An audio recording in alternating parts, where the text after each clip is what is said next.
Hello students, कैसे हैं आप लोग। होप आपकी तैयारी सही चल रही होगी। सभी का एग्ज़ाम का टाइम है।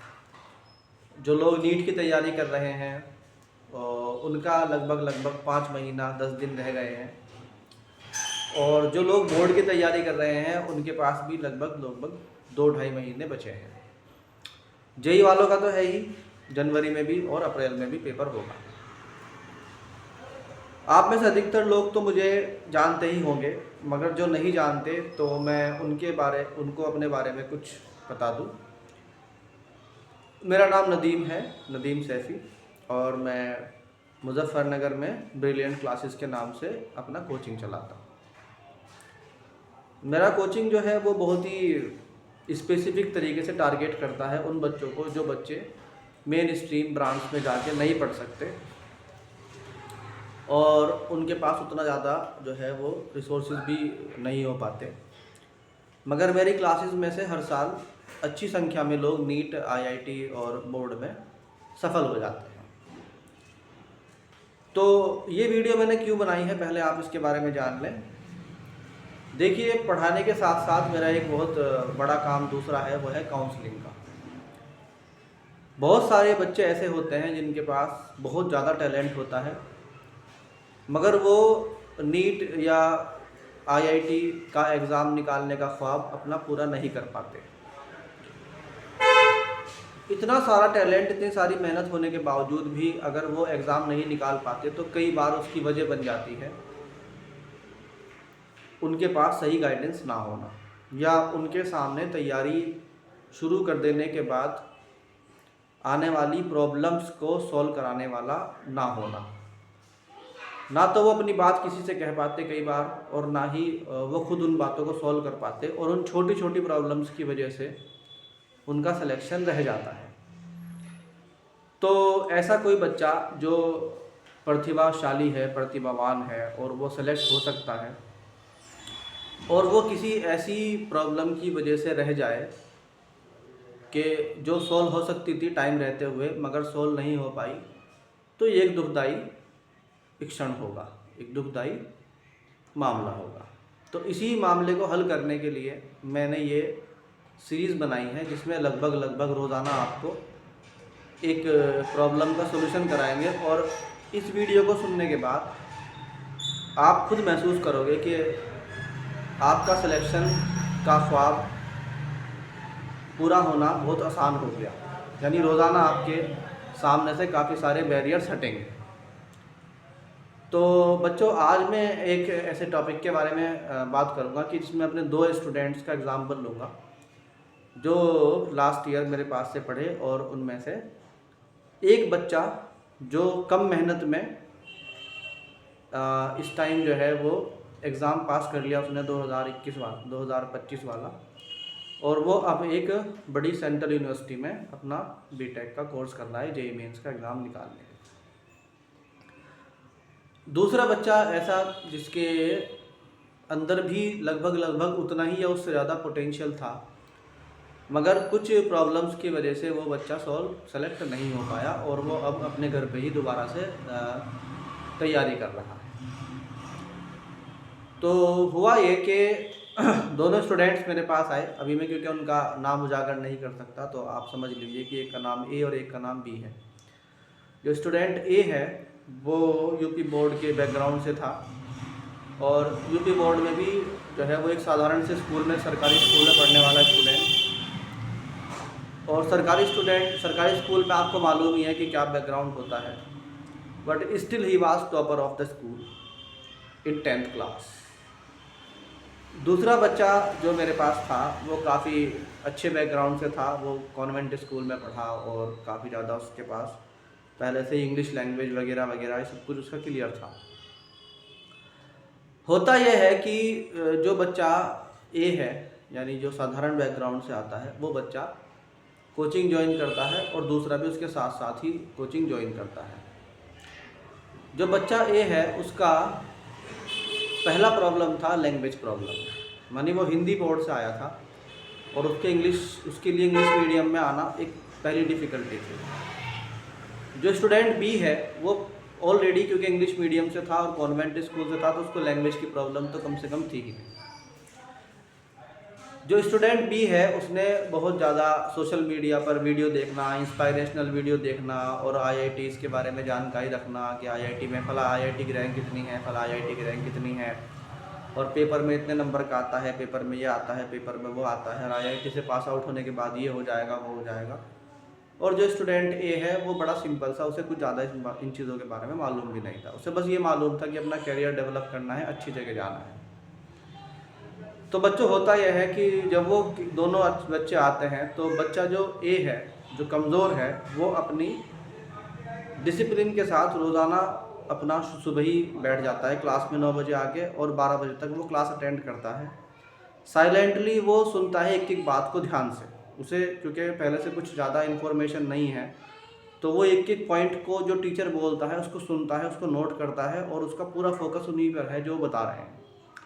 बिकॉज वो ये समझ के चल रहा था अपने आप को कि मुझे वाकई कुछ नहीं आता।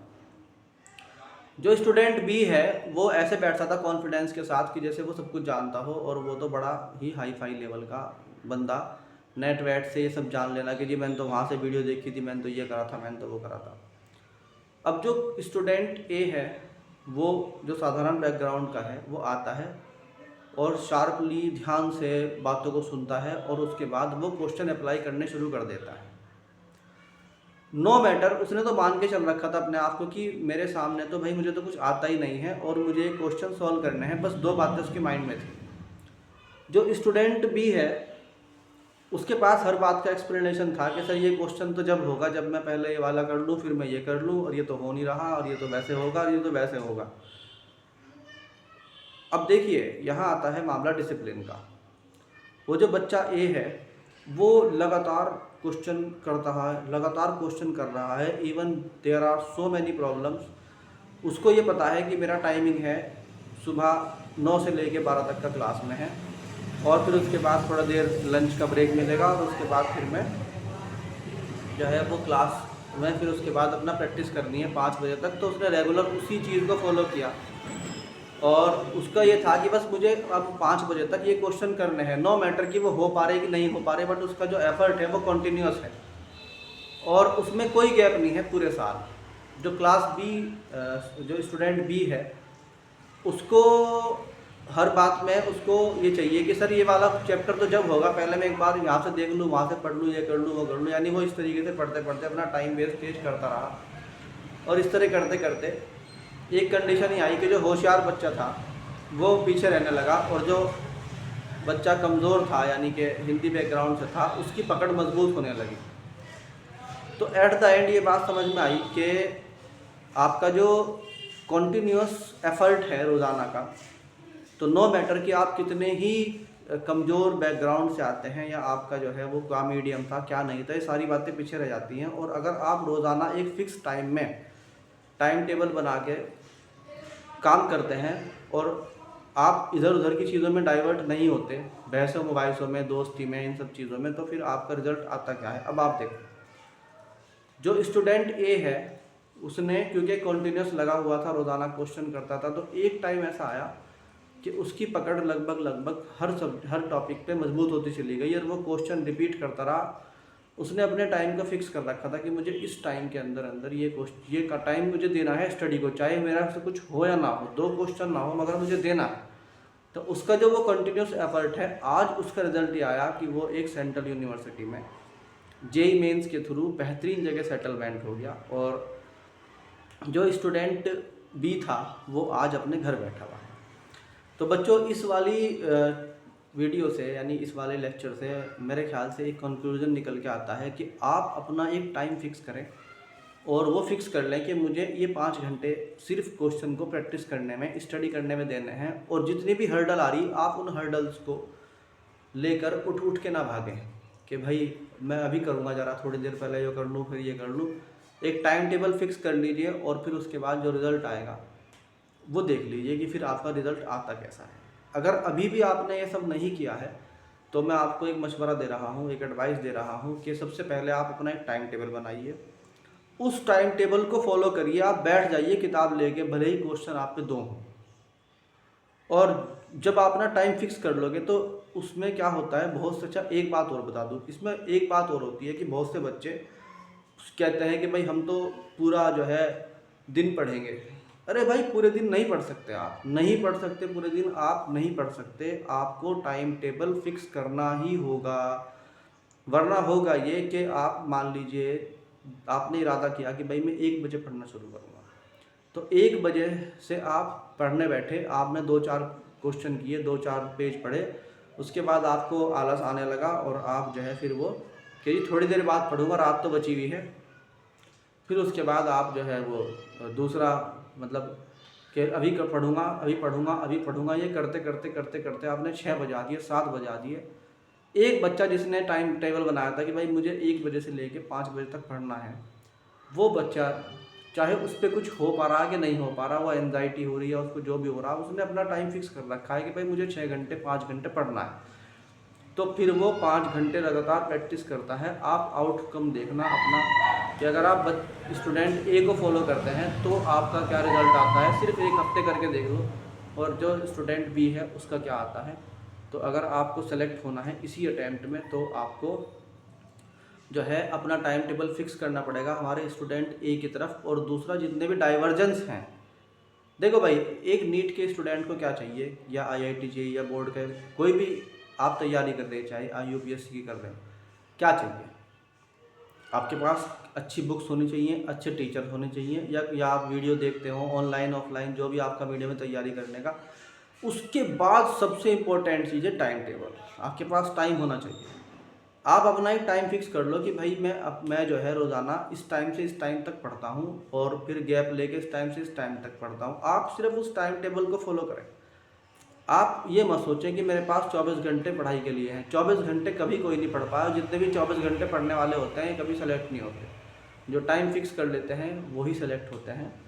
और अब मैं आपको एक लास्ट में एक बात और बता दूं कि अगर आप उसके बावजूद भी प्रॉब्लम्स को फेस करते हैं तो मेरा नंबर है यहाँ पर, मैंने अपना नंबर डाला हुआ है, और आप वहाँ से जो है हैंड रिटन नोट्स भी ले सकते हैं। और अगर आप वाकईतन कोई प्रॉब्लम ऐसी फेस कर रहे हैं जिसको लगता है आपको कि भाई ये प्रॉब्लम अगर मेरी दूर हो जाए, आलस की या टाइम टेबल ना बना पाने की, तो आप मुझे जो है डायरेक्टली भी कॉल कर सकते हैं, बात कर सकते हैं, और जितना भी मुझसे हो पाएगा मैं आपको सॉल्व कराऊँगा।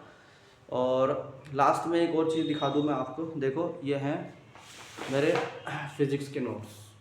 ये फ़िज़िक्स के नोट्स मैंने कंप्लीट सिलेबस के जो है बनाए हैं।